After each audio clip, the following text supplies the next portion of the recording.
Gente, estamos voltando para o seminário, que fazeis mais que os outros, religião é rótulo, religiosidade é vivência. Lembrando que esse seminário está sendo trazido pelo nosso querido Júlio César Freitas Góes, e também uma continuidade do nosso aniversário, aniversário da nossa casa, e começou com Júlio na nossa proposta de paz, viu? A paz do mundo com eu, você e a paz. Nós começamos com ele e queremos dar continuidade a esse trabalho, a essa proposta de paz. Então, Júlio, pode entrar, que eu já vou te convidar. Voltem todos, por favor, para que a gente possa dar continuidade, viu? Sandra, Anjo, Sheila, então, todo mundo aqui. Sheila, querida, prazer. Sil Gomes, prazer vocês estarem aqui com a gente, viu? A alegria imensa. A turma da Areia Branca, até Marluce, que veio, mesmo o Liosmar não tendo vindo, né, Marluce? Você veio, gratidão a você, gratidão a todos que se encontram aqui, viu? Gratidão a todos que estão agora conosco no Lar Abrigo Espírita Dr. Pedro Garcia Moreno Filho, nesse seminário que quer comemorar, dando continuidade à comemoração do aniversário da nossa casa.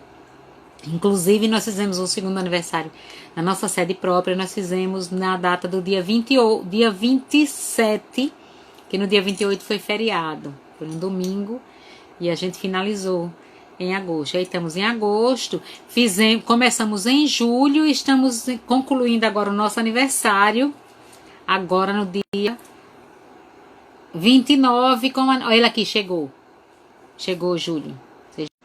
Nosso querido Júlio, porque nós tínhamos dito que o nosso aniversário não seria possível sem a presença dele. Então, ele não pôde estar por questões de saúde. Agora ele está aqui. Agora, viu, Júlio? Melhor, porque até a gente está vendo você melhor, você mais próximo. Fique à vontade, querido. Fique à vontade. Pronto. Está conversando só até você chegar, viu? Pronto. Ilenói, para a questão de organizar, nós vamos até que horas? Nós vamos então, até que horas? Daqui a gente tem mais 1 hora só. Menos de 1 hora que o Instagram dá, viu? Então, se eu perceber que tem perguntas, se alguém... Sim. Fala, é isso que eu digo. Se tiver perguntas, porque se tiver perguntas, a gente tem que interromper um pouquinho antes. Já vai respondendo, né, Júlio?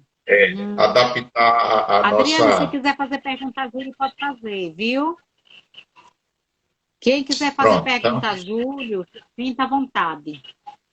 Tem uma pergunta aqui, Júlio, que alguém fez aqui assim, dizendo assim: e o que quer dizer isso? Que fazeis mais que os outros? Quer dizer que você faz mais do que os outros? Por que isso? Não, a gente estava exatamente nesse ponto, onde nós paramos, né? Então, a gente interrompeu por conta das limitações do sistema, mas nós estávamos conversando exatamente isso. Será que eu estou pensando que eu, indo para uma doutrinária, para uma missa, para um culto evangélico, isso vai, digamos o seguinte, vai me ser suficiente para que eu me salve, para que eu melhore? Não, de forma nenhuma. Então, o que acontece? Por que tem isso no título? O que é que você faz a mais? O que é que você faz de especial? Isso é uma frase extraída dos evangelhos. Isso está no capítulo 5º do Evangelho de Mateus. Então, a gente precisa ver o seguinte. O Mateus, o evangelista, ele fez, claro, ele foi inspirado pela espiritualidade maior, por Jesus, ali na condução, na organização do seu evangelho. Então, o que foi que aconteceu? A gente pega o capítulo 5º. O capítulo 5º do Evangelho de Mateus, ele começa com o Sermão do Monte das Bem-aventuranças. Que, se a gente observar, é uma escalada, digamos assim, um roteiro para que a gente tenha a melhora, a evolução. Começa com bem-aventurados os pobres de espírito e termina lá a última bem-aventurança, bem-aventurados aqueles que têm puro o coração, limpo o coração, porque verão a Deus. Ver Deus. Ver Deus significa que você está lá, no ápice, na angelitude. Muito bem. E esse capítulo, depois que ele faz o Sermão do Monte, aí a gente tem que fazer uma viagemzinha no capítulo, ele começa a falar para os discípulos. Aí ele diz, vós sois o sal da terra, a luz do mundo. Sal. O que tem de sal importante? Bom, sal naquele tempo não tinha nem Brastemp nem Consul. Então os alimentos estragavam. Então o sal servia para conservar alimentos, para dar sabor. O sal é tão importante que a palavra salário vem de sal. As pessoas recebiam sal como paga pelo trabalho delas. Então ele diz, vocês são a luz do mundo, o sal da terra. Aí no versículo 43 desse capítulo, há uma citação muito interessante que Jesus, ele olha para as pessoas e ele diz assim, aprendestes o que foi dito. Amarás o teu próximo e odiarás o teu inimigo. Você vai maldizer aqueles que vos maldizem. Veja, aprendeste o que foi dito. O que é que Jesus está dizendo? Vocês aprenderam isso.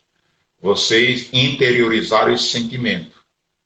E a gente vê que nós somos assim. A gente gosta de quem gosta da gente. De quem não gosta da gente, a gente não gosta. De quem não gosta de quem gosta da gente, a gente também não gosta. E por aí vai. Aí Jesus disse assim, eu, porém, vos digo, amai aos vossos inimigos. E ele, aparentemente, veja que no começo eu disse que Jesus, ele disse que não veio destruir a lei. Né? Não veio destruir a lei. Jesus, por que ele diz isso? Ele não está tentando desdizer, vamos dizer assim, o que estava escrito na lei. Não, aquilo estava lá no Velho Testamento, lei de Italião, tudo. Aquilo era respeitado, tudo. Então, o que acontece? Ele chegou e disse, olha, mas vocês têm que pensar diferente. Por que tem que pensar diferente? Eu disse que o Estado judaico era um Estado teocrático, no nosso começo de conversa. Um Estado teísta, tinha Deus como guia, como governador. Então, o que acontece? Aí Jesus diz assim, se você quer ser filho de Deus, aí ele usa uns personagens. Os publicanos, que eram pessoas odiadas pelos judeus. Jesus estava falando para o povo dele, para os judeus. Os publicanos não fazem o mesmo. Então, se você quer ser filho de Deus, você tem que fazer isso. Por quê? Aí ele justifica. Deus faz nascer o sol para justos e maus. Faz cair a chuva, justos e injustos, faz cair a chuva sobre bons e maus. Então, se você quer ser filho de Deus, você tem que ser justo, você tem que ser bom a todos. A todos. Em outro ponto, Jesus disse, eu vim para que todos tenham vida, todos, não fique ninguém de fora. Então, aí ele, lá na frente, nesse mesmo capítulo, nos versículos adiante, Jesus disse assim, se você fizer isso apenas, que fazeis de especial? Que demais você faz? Por quê? O que é que Jesus está chamando a atenção? Se você fizer apenas o seu dever, aquilo que você acha que está correto, aquilo que você acha que a religião lhe obriga, entre aspas, poxa vida, você não está fazendo nada de especial. Porque, por exemplo, nós vivemos sobre a égide de leis, nós vivemos sobre a lei. Então, vamos lá. Itabaiana tem um código de obras. Eu não posso construir em Itabaiana a revelia do Código de Obras, porque senão estaria contra a lei. Muito bem, então eu tenho que fazer isso. Nós temos um Código Nacional de Trânsito, que diz como a pessoa tem que se dirigir. Nós temos um Código de Conduta. Aí a pessoa tem que entender uma coisa. Por que você faz isso? Por que você obedece ao Código de Trânsito? Por que você obedece às normas institucionais? Por que você obedece ao código de ética da sua empresa? Aí eu obedeço porque se eu não obedecer o código de ética da minha empresa, no código de ética está dizendo que a demissão é justa causa. Então você não cumpre o código de ética da sua empresa porque você acha ético. Você cumpre porque é obrigado. Você ora porque tem medo de ir para o inferno. ou medo de ir para um umbral. Você quer ser bonzinho porque você tem medo de parar no fogo do inferno. Então você está fazendo as coisas por outro motivo, que não a sua vontade, o seu desejo de fazer o bem. Então, é exatamente essa a pergunta que essa pessoa fez, o que quer dizer com isso, é isso. É exatamente isso, que você tem que fazer as coisas porque você está querendo fazer. Porque você alcançou um certo grau de entendimento que você sabe que fazer o bem é uma obrigação. É uma obrigação, não, é uma necessidade sua, que faz bem a você, faz bem ao mundo. Então a gente precisa começar a perceber que o sentido da religião é esse. Não adianta eu dizer que sou religioso, como eu disse no início, no primeiro tempo, e eu não me comportar religiosamente. Eu não me comportar, ou seja, eu ir atrás de intriga, de fofoca, de mentiras, entendeu? De avareza, de preconceito. Então, puxa vida, a gente precisa entender isso, que essa ideia, viu, Elias, você está colocando aí dessa ideia do Deus que pune, esse Deus que pune, ele foi necessário. Ele foi necessário. Se a gente olhar, às vezes eu fico pensando, por que Moisés criou essa imagem de Deus, esse Deus tão terrível? E Jesus, ele disse, não vim destruir a lei, olha, calma. Mas por quê? Porque a gente precisa se transformar. A gente precisa se transformar. A gente precisa começar a perceber que esse Deus é maravilhoso. Que esse Deus que é um sentimento nosso de religiosidade e que seja expresso por sentimentos. Sentimentos verdadeiros. Eu não tenho que estar numa solenidade religiosa para que as pessoas me vejam. Acabou esse tempo. Acabou esse tempo. Então, a gente vê que no nosso país, nosso Brasil colônia, como até hoje ainda, existem pessoas que, poxa vida, dia de domingo de manhã é o horário de ir para a missa, é o horário de ir para a casa espírita, é o horário de ir, tudo bem, o horário ótimo, vá. Agora, não vá apenas com esse intuito de estar lá para que os outros vejam você dessa forma. Então, a gente precisa começar a entender esse tipo de aspecto. Aí alguém perguntou aqui, as pessoas criam uma ideia... Bom, não consegui ler. Deus que pune, como melhorar isso? Porque as pessoas criam a ideia de um Deus que pune. Como melhorar isso? Como melhorar isso? Como eu disse, a gente precisa sentir Deus, sentir amor. E a gente só consegue sentir Deus quando a gente sente o próximo. Toda vez que a gente começa a trabalhar para o próximo, toda vez que a gente começa a ter contato com o amor, sentimento, e esse amor tem que ser ação, esse amor tem que ser realização. Vamos lembrar de Madre Teresa. As mãos que ajudam são mais sagradas do que as bocas que oram. Então, quando a gente tem essa realização no bem, a gente se aproxima de Deus. O que me aproxima de Deus, o que melhora o meu entendimento de Deus, não é uma igreja, não é uma leitura, não é um sacrifício material, físico, um flagelo. Não. O que me aproxima de Deus é o próximo. É eu descer da montaria quando aquele irmão precisa de mim. Isso é que me aproxima de Deus. Então, mudar a ideia que nós fazemos de Deus parte de mudar a concepção que nós temos de nós mesmos, do nosso objetivo. Isso é que é importante. Isso é aquilo que vai nos conduzir a entender a religião, não como um rótulo, mas como uma filosofia, como uma ciência, como um modo de vida. Que modo de vida? Viver para o próximo, viver religiosamente. Existem pessoas que não acreditam em Deus, mas são religiosas. Tem outras que acreditam em Deus e não são religiosas. Parece uma coisa, digamos assim, paradoxal. Muito paradoxal, antagônica, mas não é. Não é. Eu digo, uma das pessoas que conviveu aqui conosco na presente encarnação, há pouco tempo aí, foi aquele Herbert de Souza, o Betinho, Uhum. que criou aquela campanha Natal Sem Fome.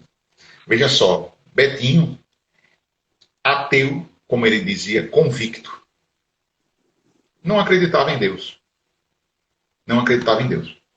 Um direito dele, inquestionável. Mas as ações que Betinho fez, o legado dele, é de uma pessoa que acredita em Deus. Aí eu tenho outras pessoas que evocam Deus, que Deus está acima de tudo e fazem gestos. Eu não entendo. Também Eu não. não entendo. Eu não Também. entendo. Eu não consigo entender isso. Eu não consigo entender um Deus violento. Eu não consigo entender um Deus que não seja caridoso. Eu não consigo entender um Deus que seja compreensão ao próximo. Eu não consigo entender um Deus que seja preconceituoso. Eu não consigo entender. E essa Tem uma compreensão, pergunta aqui, Júlio, olha, assim, pois não. como manter o coração liberado de preconceitos? Olha, se o coração está preso por preconceitos, ele está parado. Ele não é um coração. É só nós olharmos. Nós olharmos. Vamos lá. Se eu tiver preconceito, vamos começar a tirar alguns exemplos. Vamos, preconceito de cor. Preconceito de cor. A pele negra. Então vamos falar biologicamente. A pele negra é melhor do que a pele branca. Ela é mais resistente, ela funciona melhor. Então, espera aí, a ciência, a biologia, está me dizendo que, na verdade, se eu tenho preconceito contra um camarada que é preto, eu deveria ter inveja da pele dele, porque a pele dele é melhor do que a minha. Ah, preconceito de cultura. O que é cultura? O que é cultura? Você pode ter uma cultura erudita, conhecer dos grandes pintores, dos grandes músicos, você saber interpretar uma sinfonia. Muito bem, é cultura? É. Mas quando você vai, por exemplo, a uma roda de samba de coco, ali é cultura também. Ali é cultura também. E você, não conhecendo aquilo, você não é culto. Ninguém é culto totalmente. Então, os preconceitos, na verdade, até a palavra diz, pré-conceito. Eu tenho um conceito antes de conceituá-lo, antes de entender. Então, preconceito é uma ignorância plena. Quando eu tenho um preconceito. Então, se eu tenho um preconceito de uma religião e eu não conheço a religião, puxa vida, como é que eu vou criticar algo, agredir algo? Não devo agredir de forma nenhuma, mas como é que eu vou fazer isso se eu não conheço? Então, a gente lá naquele livro, como é o nome, meu Deus do céu? O que é o Espiritismo? Kardec, um livro fininho. É um livro de diálogos, ele começa um diálogo lá com um cético, que ele diz ao cético, o cético diz, olha, nada que você me diga vai me convencer. Mas se você já está com preconceito, eu não vou conseguir lhe convencer. Então, a pior a perda de tempo que faz uma pessoa é quando você quer explicar uma coisa a uma pessoa que a pessoa não quer entender. Ou seja, como é que eu me livro do coração, o meu coração de preconceito? Rapaz, amando, percebendo que nós somos todos iguais. E aí é só lembrar da frase que eu já enunciei aqui de Jesus. Eu vim para que todos tenham vida e vida em abundância. Eu vim para que todos, então não ficou fora ninguém, todos abrange todos. Então é isso que a gente tem que começar a perceber, a pensar. Tem mais pergunta? Tem outra aqui. Nós, os espíritas, somos os únicos que nos salvaremos. Ai, meu Deus. Olha, Perguntar. tem notícia, tem notícia que no plano espiritual tem uma espécie de manicômio só para espíritas. Veja só, o fato de você ser espírita, ser católico, ser evangélico de qualquer religião, isso não torna você, nós, diferente de nada. O que torna o homem, a criatura diferente, é o amor que ele traz no coração consigo. É a caridade que ele pratica, é o bem que ele faz. Veja que Kardec, ele, com extrema ciência, ele disse, e isso está é uma das lições do Evangelho, que havia um dogma, há ainda um dogma, que diz o seguinte: fora da igreja não há salvação. Kardec não disse fora do espiritismo não há salvação. O próprio Chico Xavier disse que se Kardec tivesse dito isso, ele não seria espírita. Kardec, na verdade, deixou lá para a gente o legado, dizendo o seguinte: fora da caridade não há salvação. Fora da caridade. Então, o fato de ser espírita, de ser católico, de ser aquilo, não torna ninguém melhor ou pior do que outro, não. A caridade que nós praticamos, a caridade que você pratica, a caridade que eu pratico, é que vai nos diferenciar um do outro, em termos evolutivos. E aí, se a gente quiser, digamos assim, fazer uma analogia, como nós somos muito materialistas ainda, considere que as boas ações valem dinheiro. A caridade vale dinheiro, a caridade que você pratica. Então você vai para o plano espiritual com muito ou pouco dinheiro, a depender da quantidade de atos caridosos que você praticou. Quando você chega no plano espiritual, você vai pagar um hotel melhor ou pior, porque você vai precisar de caridade executada mais ou menos para pagar aquele hotel que você vai ficar. Então não é simplesmente ser espírita. Não adotemos essa ideia jamais. Tem outra pergunta aqui, depois dessa outra que colocaram aí, tem assim, qual é o verdadeiro sentido da vida? Como você entende? Olha, talvez essa seja uma pergunta que muitos de nós gostaria de ter a resposta assim, na ponta da língua. Gostaria de ter uma resposta exata. Mas veja só, eu digo que o verdadeiro sentido da vida é nós encontrarmos a felicidade. E como é que eu encontro a felicidade? Eu encontro a felicidade quando eu descubro, quando eu me encontro com o verdadeiro amor. E o verdadeiro amor é Jesus. É a gente sentir Deus. Então, esse é o verdadeiro sentido da vida. O que a gente procura são, digamos assim, estágios em que nós olhamos, é como o horizonte. Se você está olhando o horizonte, você está aqui, está vendo o horizonte. Se você dá mais 10 passos, o horizonte se afasta de você 10 passos. Se você dá 1000 passos, o horizonte se afasta 1000 passos. Mas isso não significa que o horizonte está se afastando. Significa que você ainda é pequeno para chegar naquela meta que seria a sublimação. Então, por isso que a gente encontra Deus tão distante, por isso que a gente encontra, muitas vezes, a vida sem sentido aparente. Por quê? Porque nós estamos ainda muito distantes de sentir esse verdadeiro, esse pleno amor. Porque isso a gente só vai conseguir quando a gente estiver perfeitamente em paz. Porque a paz é a plenitude do ser. Enquanto a gente não tiver a verdadeira paz em nós, a gente não vai ver sentido na vida. Vai ver apenas algumas metas intermediárias. Aproveitando, o que é essa paz que a gente tanto fala? A paz é um estado íntimo. É um estado íntimo.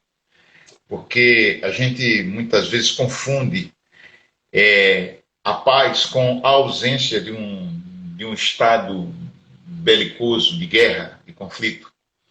Quando, na verdade, você está em paz, não quer dizer que você está sem conflitos.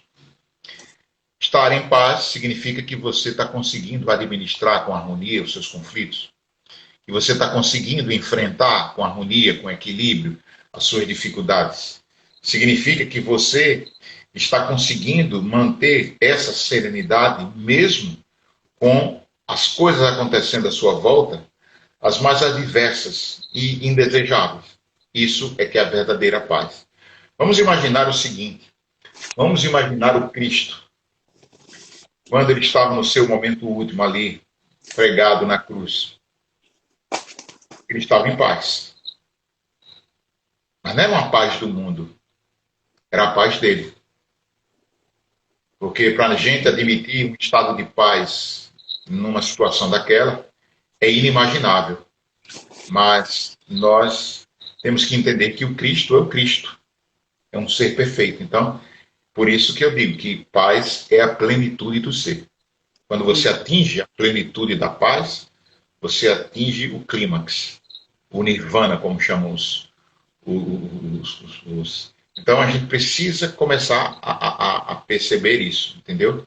Então, no livro dos Espíritos, tem uma questão que Kardec pergunta o que é felicidade. A gente vai tentar entender isso. Felicidade é ter paz. Pronto. Então, Kardec pergunta algo mais ou menos assim: o que torna um homem feliz não faz outro e vice-versa.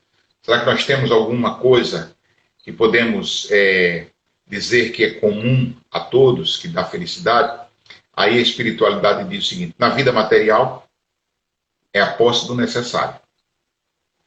Para a vida moral ou espiritual é a consciência tranquila e a fé no futuro. Então, você ter a posse do necessário, do que é necessário para você, tá bom, para você viver, sobreviver, com dignidade, claro, satisfazendo suas necessidades verdadeiras. E você ter a consciência tranquila, saber que você está bem, moralmente falando, você ter fé no futuro, isso é felicidade. Isso é paz, plenitude do ser. Deixa eu fazer essa pergunta aqui, viu, Júlio? Como podemos perdoar o tio que abusou e engravidou a sobrinha e se ela será perdoada por ter praticado o aborto? Olha, essa discussão é uma discussão que a gente tem que se apoiar sobre dois aspectos. Primeiro, vamos falar, digamos assim, da criança. É uma criança de 10 anos. Ela foi indiscutivelmente abusada. Ela estava com uma gravidez. O que acontece? Uma equipe médica analisou e a equipe médica percebeu que seria uma gravidez de extremo risco levar adiante, que poderia significar a morte da criança. É o que a medicina avaliou. Muito bem.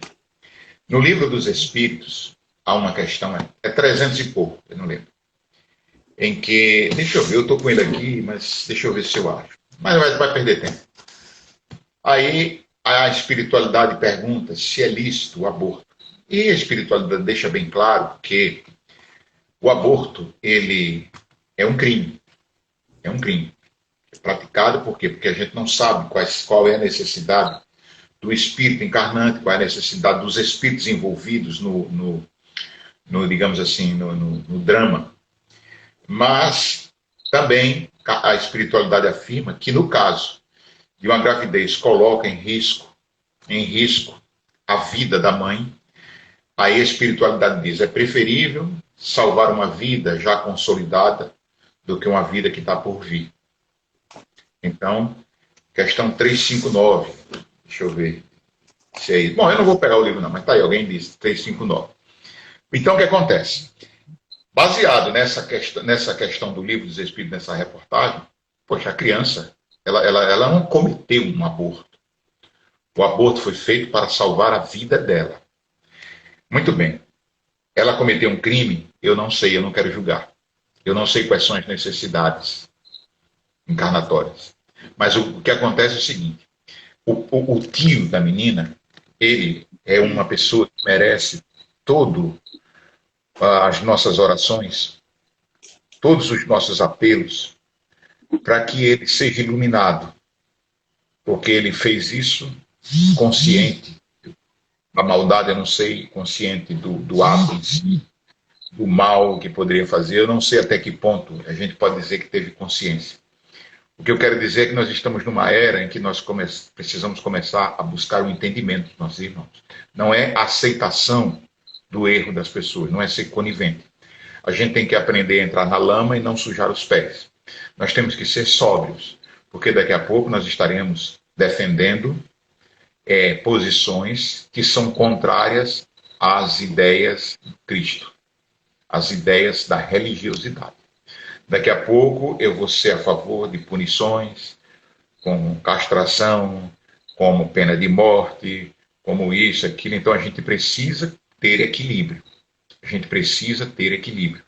A gente não sabe quais são as necessidades encarnatórias dos seres.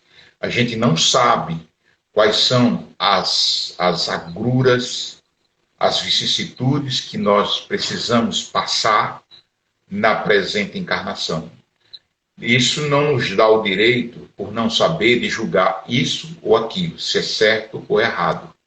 Então, veja só, nessa pergunta específica, o que é que eu digo? Eu digo o seguinte, que vamos olhar para o que a ciência diz, no caso a ciência médica, que foi feita uma análise, e eu quero crer que os médicos foram responsáveis, e se não foram, também cada um responde pelo que fez, mas eu quero crer que sim. Então, essa atitude, digamos assim, essa intervenção da medicina para interromper a gravidez foi para preservar a vida da criança. Que poderíamos correr o risco da criança perder a vida e da outra criança também perder a vida. Poderia ocorrer quando uma gravidez de risco, como foi avaliada. Então, a espiritualidade diz, então, salve a mãe. Quanto ao tio, é o que eu digo, não cultivemos vibrações de ódio, vibrações de raiva. O que ele fez foi uma coisa hedionda, foi um erro gravíssimo, entendeu? Não sei se ele está arrependido, não sei, não cabe a mim, eu não estou na mente dele, mas o que eu peço a todos e o que eu faço é orar por ele e por todas as pessoas que são responsáveis por dores no mundo. A gente não pode ter essa ideia de vingança, do olho por olho, dente por dente. Senão daqui a pouco está tudo cego e banguela. Eu falei isso essa semana. Se for desse jeito, vamos terminar todos cegos e banguelos. Júlio, dentro dessa pergunta veio outra, né? Como entender que a dor é uma bênção que Deus oferece aos seus eleitos? Como entender, né? Bom, veja só. Nós precisamos aprender. Tem uma questão no Livro dos Espíritos, ela está lá, no finalzinho, que Kardec pergunta, por que Deus permite os flagelos da humanidade? Sofrimento. Aí a espiritualidade responde, que é para fazer a humanidade progredir.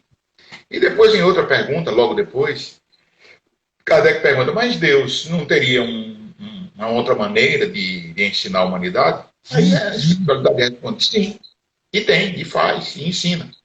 A questão é que nós precisamos de alguns empurrõezinhos para perceber algo que a gente não percebia ou não quer perceber. Então, às vezes, a gente precisa, por exemplo, passar por uma humilhação. E quando a gente se dá conta, quando a gente analisa, a gente se percebe orgulhoso. Aí a gente se coloca no lugar do outro, puxa vida, eu tratei alguém assim. Então, a dor, ela é um sinal, ela é uma bênção. Existe uma doença, eu não sei o nome, mas é que a pessoa não sente dor. Então eu posso, se eu tiver essa doença, eu encosto minha mão numa chapa quente, e minha mão vai queimar, vai calcinizar, e eu não vou sentir dor.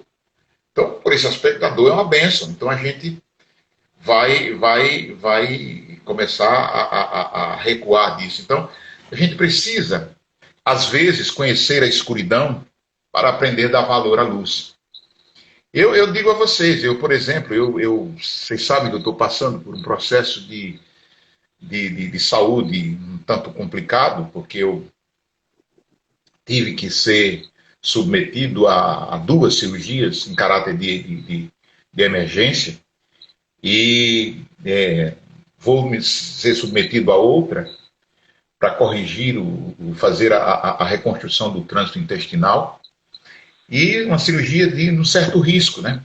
Principalmente a primeira delas, por conta do vazamento de fezes na cavidade abdominal. E eu confesso a vocês que quando eu estava na UTI, eu me perguntei, meu Deus, por que isso, hein? Por que isso? Aí eu disse, eu tinha tanta coisa para fazer, tanta coisa no movimento espírita, fui levado à presidência agora, e 2, 3 meses depois o senhor me faz uma coisa dessa. Por que isso? Eu sentia muitas dores, ainda sinto até hoje algumas dores, não são tão fortes como o que eu sentia. E realmente é difícil a gente entender o porquê da dor. Mas a gente tem que confiar em Deus e sentir Deus, e aí a gente começa a entender o seguinte: olha, se eu estou passando por isso, algo há para que eu aprenda, para que eu enxergue. Pode ser que a gente não enxergue no primeiro momento, no momento seguinte, mas um dia a gente vai enxergar o porquê dessas dores. Se vocês me perguntarem, você entende já pelo que você passou? Não, eu ainda não entendi. Eu sei que eu tenho alguma coisa para verificar, para resolver, para me chamar a atenção. Eu ainda não sei. Ignorância minha, não é injustiça de Deus. Então a dor é uma bênção quando a gente tem esse aspecto. A nossa ignorância é que não nos permite ver a bênção que é a dor. No caso, faz despertar, né, Júlia? É. Júlio, como a hora já está se adiantando, alguém perguntou por quê ou para quê? Ele está perguntando por quê ou para quê, César? Renato Barreto dizendo. Renato Barreto é um parente meu, é meu primo. É, né? Então, carinhosamente o Inho, a gente chama Inho. É o seguinte, a gente tem que responder exatamente isso. Por que aconteceu comigo? Não, para quê? Para que isso aconteceu? Qual foi o propósito disso? É exatamente essa questão que nós temos que responder. Não por que aconteceu. Assim, olha. Sheila está dizendo assim: quando olhamos com um olhar espiritual e moral, entendemos melhor e resignamos mais fácil. Sheila Matos, é? Sheila Matos, é. Um abraço, Sheilinha. Está nos prestigiando. É muita gente me prestigiando, meu filho. Aqui, viu? Tem mais de 60 pessoas. Que bom. Tá vendo? Graças a Deus. Olhe, eu quero, por causa do adiantado da hora, eu vou trazer logo a poesia que prepararam para você a 8 mãos, viu? Vocês que já ouviram no começo, me perdoem, mas eu tenho que fazer novamente, porque era para ele, era para o seminário dele e ele não estava ainda presente. É do grupo Espiritismo e Poesia, para o seu seminário, a 8 mãos. Que fazeis mais que os outros, Júlio. A Salete Fernandes está aqui também, olha. Salete, Rivaldo Sávio, Salete, Carlos Alberto. Está todo mundo aí, em peso. Obrigada, gente. Obrigada, viu? Porque, olha, Elisângela, nossa do Paz Fraternidade. Muito de gente boa aí que está nos... Teve gente que descarregou o telefone, avisou que tem que sair. Aline, querida, seja bem-vinda. Fazer pouco ou bastante com tudo que o Pai fornece. Para a consciência é importante. Exercício de amor e prece. Importa olhar para Jesus e seguir o exemplo, e seguir o seu exemplo. Assim você fará muita luz, fazendo as pazes com o tempo. Essa é de Júlio Felipe. O tempo é um bom amigo, aproveitemos o que ele faz. Um tesouro traz consigo bússola que leva à paz. Klaus Farid. É só andar com Cristo e fazer o bem nas horas. O espírito mantém o vício, vivendo o amor no agora. Júlio Felipe. Mesmo atrasado, se pode atender Jesus agora. É que o talento eclode, às vezes de última hora. É Dilson. Olha, Cleverton também está lhe assistindo. Cleverton do Amor e Luz, viu? Do Lar Abrigo, que gosta demais de suas Oi, palestras. Cleber, como vai? Cleverton e Ronise. O mais lindo talento é iluminar a tua labuta. Jesus no teu sentimento, para bem vencer qualquer luta. Cláudio Farige. Importa fazer o bem a quem precisa da gente e nunca olhar a quem. Isto é que é ser diferente, é Dilson. O bem nos ergue em meio à labuta e com ele se segue sem medo da luta. Lu. Dar água, pão e abrigo para o carente ser luz, mesmo se for inimigo, foi o que disse Jesus. É Dilson. Jesus deixou o grande mapa, o evangelho em nossa mão, amor que ninguém escapa, norte do bom coração. Klaus Parige. Não tenha inimigo, já dizia Jesus. Seja dele amigo num abraço de luz. Lu. Para ser cristão é assim, sair do nosso conforto, pois temos o mesmo fim, mesmo barco, mesmo porto. É Dilson. O evangelho é luz que nos eleva e guia. Você guia Jesus, Kardec e companhia. Lu, dessa senda não me afasto, o Espiritismo é a chave, o Evangelho repasto e o Cristo é minha nave, é Dilson. Com Jesus trabalho solto, tudo com muito bom senso, sem ser muito e nem tão pouco, nele faço, sinto e penso. Klaus Farige. Cristo é mais que palavras, exemplo é que é tudo. Se tens terras e não lavras, é vaso, tem conteúdo, é Dilson. Daqui é para você, viu? Para o seu seminário, em sua homenagem, viu, Júlio?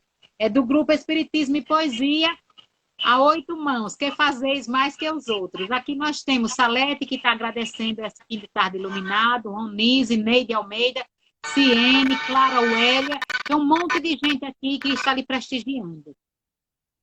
Então, eu quero que você, para que você aproveite e fale do nosso aniversário, da nossa casa, o quão importante você é para a nossa casa. E assim você vai fazendo as considerações finais, porque eu quero que você faça a prece, viu? Sheila está agradecendo, muita luz a todos, gratidão por esse momento, Sheila Matos. E Elisângela também está dizendo, linda poesia. Para a Júlia, amiga. 8 pessoas fizeram esse 8 mãos, aliás. 4 pessoas, 8 mãos. Pronto, então as nossas considerações, né? Isso é para você, é presente para você, viu, Júlio? Muito obrigado, eu sou muito Depois eu grato a passo para vocês, você, viu? certo? Sou muito grato a vocês pelo carinho que vocês têm. Aí, o Guerreiro aí. Eu sou muito grato a vocês pelo carinho, pela forma como nós somos tratados aí em Itabaiana, esse povo tão hospitaleiro, esse povo assim que a gente aprendeu a gostar, uma forma assim carinhosa. E não sei, eu confesso que eu estou um quanto, digamos assim, emocionado com nosso essa aniversário, viu, Júlio? E eu quero dizer a todos que a gente tenha esperança, que a gente mantenha os nossos corações avivados no amor, que nós tenhamos essa paz conosco. Eu sei que é difícil, sei que nós estamos vivenciando momentos de muita obscuridade, de muitas tensões. A gente está vendo o mundo como um todo passando por transformações, muitas das vezes transformações que nos deixam assim machucados, são cenas terríveis, mas que a gente não perca a esperança, que a gente use a nossa religiosidade, a nossa fé, a nossa paciência, a nossa coragem para mudar o mundo. E só tem um jeito da gente mudar o mundo, quando a gente muda a nós mesmos, tá bom? Então essa é a nossa mensagem final, para que a gente nunca perca a esperança, tá bom? Nilza do Amor e Luz está dizendo, você mora nos nossos corações. Que Muito bom. de recado para você, diz Júlio, querido, saudades, que alegria ter você conosco, que seminário maravilhoso, gratidão, Júlio, um monte de mensagens para você. Gente que diz que não vem a hora Obrigado. De você de estar de volta, de encontrar você presencialmente, viu? Dilson está Tá dizendo certo. gratidão, amigo, querido amigo Júlio. Ele não é obrigado por ter lido minha pergunta. Claro, eu leio todinhas, viu? Se ele pode fazer pergunta. Não se preocupe que eu leio. Então, agora nós vamos concluir. É nosso aniversário. Nós tínhamos dito que o nosso aniversário é sempre com Júlio. E ele é Júlio, a turma do NEP e a turma da ALEESE. São turmas assim que a gente tem muito carinho e a gente, todas as nossas datas comemorativas, a gente quer estar com vocês. Júlio César, NEP, ALEESE, são essas turmas que, assim, tem uma sintonia, é algo muito especial. Tanto que a gente vai fazer o Setembro Amarelo agora também, e a gente vai seguindo nesse trabalho. Júlio, eu queria dizer assim a você que você é muito especial para os nossos corações. Estamos muito felizes porque você está à frente da federação, com certeza todos fizeram um bom trabalho, mas você vai ter a sua oportunidade de fazer um bom trabalho. Nós queremos que você conte conosco, saiba que nós damos total e restrito apoio ao que você quiser fazer. Você conta com a gente. E a gente também quer contar com você em todos os nossos trabalhos. A gente tem a Semana Espírita para construir, a gente tem o Eu, Você e a Paz para retomar. É uma série de propostas de trabalho que nós temos e que nós começamos com você e queremos dar continuidade com você. Esse é um desejo do Lar Abrigo Espírita Dr. Pedro Garcia Moreno Filho. Pode ter certeza que eu falo em nome de todos os nossos companheiros de trabalho, os nossos irmãos, todos, sem medo de errar. Todos abraçamos essa causa, junto com você. O Amor e Luz aí, Nilza também, Edivânia, todos querem muito bem a você. Aliás, você é um querido de todos nós. Então, todos nós estamos vibrando para que você se recupere o mais rapidamente possível, porque, meu amigo, a gente precisa trabalhar, viu? É Pegar nessa verdade. rua e trabalhar. Então, gratidão imensa, mas nós queremos que você finalize fazendo a prece. Tá bom. Tá bom?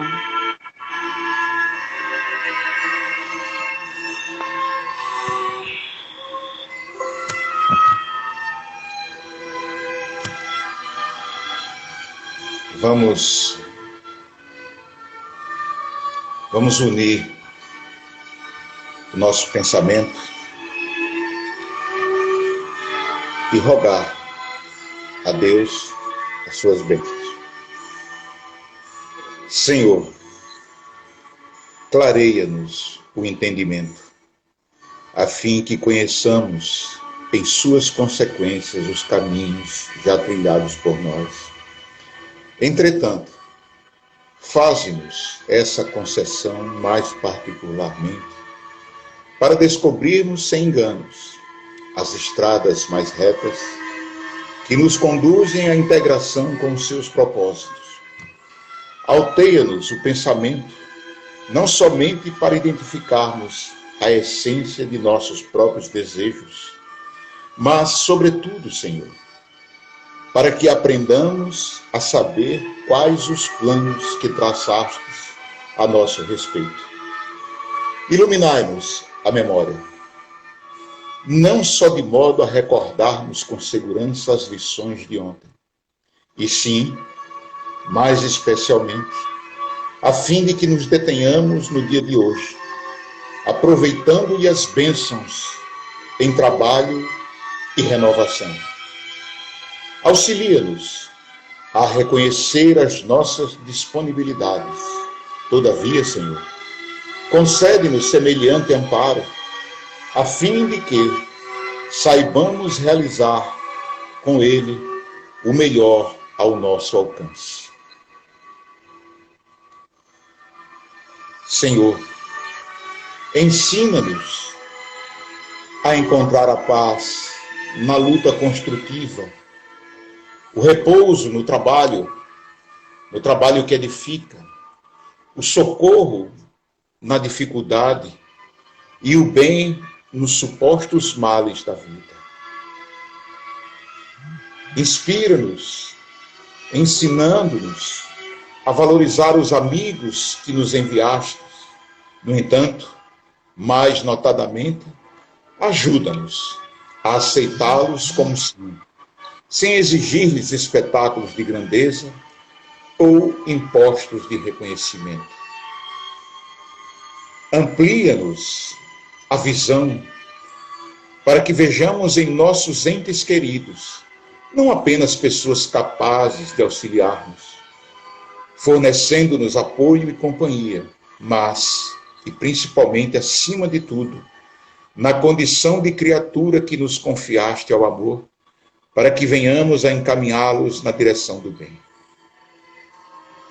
Senhor, abençoa-nos e estende-nos as mãos em tua infinita e dadivosa bondade, para que possamos perceber em espírito, na realidade das nossas tarefas e experiências de cada dia, hoje e sempre, a tua luz e o teu amor.